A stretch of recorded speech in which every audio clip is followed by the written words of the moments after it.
श्री राम जी का विवाह और राज्याभिषेक दोनों ही शुभ मुहूर्त देखकर शास्त्रों के अनुसार विधि पूर्वक संपन्न किए गए थे। फिर भी न तो उनका वैवाहिक जीवन सुखद रहा और न ही राज्याभिषेक पूर्ण हो सका। विवाह के तुरंत बाद उन्हें वनवास मिला और राज्याभिषेक के दिन ही उन्हें राजमहल की जगह वन की ओर प्रस्थान करना पड़ा। यह सब विधि का विधान था। जब इस दुखद परिस्थिति का कारण पूछा गया तो महर्षि वशिष्ठ जी ने कहा, सुनहु भरत, भावी प्रबल बिलखी कहेओ मुनिनाथ, हानि लाभ जीवन मरण यश अपयश विधि हाथ। हे भरत, भावी बहुत बलवान होता है, हानि लाभ जीवन मरण यश अपयश सभी विधाता के हाथ में है। मनुष्य चाहकर भी भाग्य को नहीं बदल सकता। श्री राम जो धर्म के मूर्तिमान स्वरूप हैं, जिनके जीवन का प्रत्येक क्षण मर्यादा और सत्य की मिसाल है, वे भी अपने भाग्य को नहीं टाल सके। उन्हें वनवास मिला, पत्नी सीता को खोना पड़ा और अंत में उन्होंने स्वयं सरयू में जल समाधि लेकर अपनी लीला का समापन किया। श्री कृष्ण जिन्हें योगेश्वर कहा गया, जिन्होंने गीता में कर्म ज्ञान और भक्ति का मार्ग बताया, वे भी अपने कुल के विनाश को नहीं रोक सके। उनके यादव वंश में आपसी कलह से एक दूसरे का संहार हुआ। महादेव शिव जो महामृत्युंजय के अधिष्ठाता हैं, वे भी अपनी प्रिया सती की मृत्यु को नहीं रोक सके। त्रिकालदर्शी होकर भी वे विधि के विधान को नहीं बदल सके।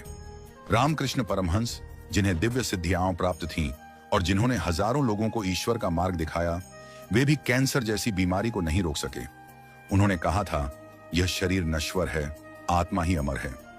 रावण जिसके पास अपार बल और ज्ञान था, जो शिव का भक्त था, वह भी अपने अहंकार के कारण नाश को नहीं टाल सका। कंस जो जानता था कि श्री कृष्ण उसका अंत करेंगे, फिर भी विवश था।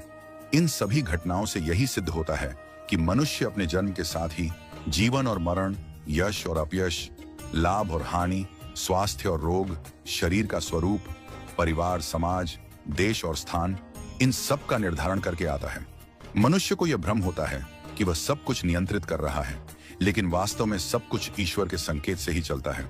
इसीलिए साधक को चाहिए कि वह मन, वचन और कर्म से सहज, सरल और सदाचारी बना रहे, सदैव प्रभु का स्मरण करता रहे और अपने कर्तव्यों को श्रद्धा और निष्ठा से निभाए।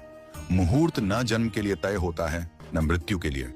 जब जन्म और मृत्यु ही निश्चित नहीं होते, तो बाकी सब कुछ क्षणिक और अस्थायी है। केवल प्रभु का नाम ही शाश्वत सत्य है।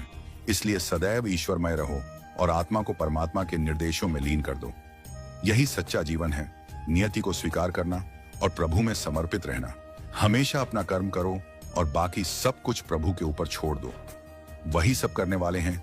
हम और आप तो बस कठपुतली हैं जो प्रभु की इच्छा से चल रहे हैं। तो जैसा प्रभु को चलाना है वैसे ही चलते रहो और जैसा प्रभु को करना उसको होने दो।